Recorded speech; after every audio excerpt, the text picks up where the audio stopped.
Nakita nyo, open. Diyan lang yung kabit niyan at saka doon sa dulo.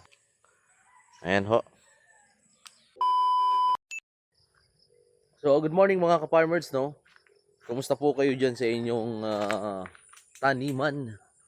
Alright, so ganito po yung nangyari sa aming nursery. Dahil nga dito sa Bicol, yun, panay ulan, no? Sige, ulan. Pero hindi naman gaano kalakasan. Diyan sa Manila, nakikita namin sa balita, talagang bahaan. Pero ito po yung situation namin dito sa aming farm. Oh. Charan! Ayan ho. So, sa sobrang lakas ng hangin, kasi nga mga ka-farmers, buwelo baga dyan, no? Nakita nyo, open space. Buwelo yung hangin, natuklap yung aming plastic.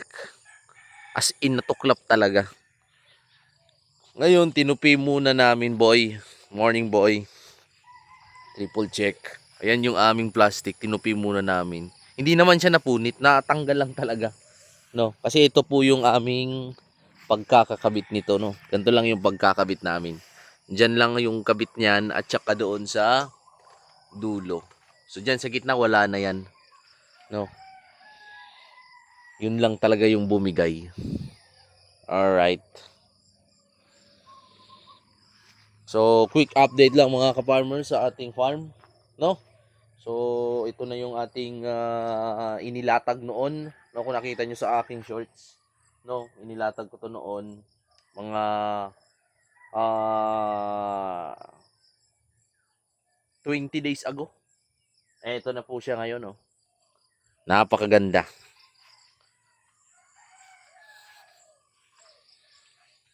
Ayan, no. So ready na for delivery sa ating mga ka-farmers. Ayan ho.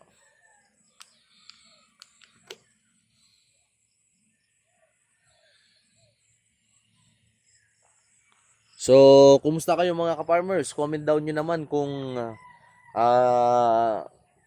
ano na yung status ng inyong taniman. Nakapag-harvest na ba kayo? Ano ba yung mga problema nyo sa inyong mga tanim? So, pag-usapan natin yan sa mga susunod na video. Peace!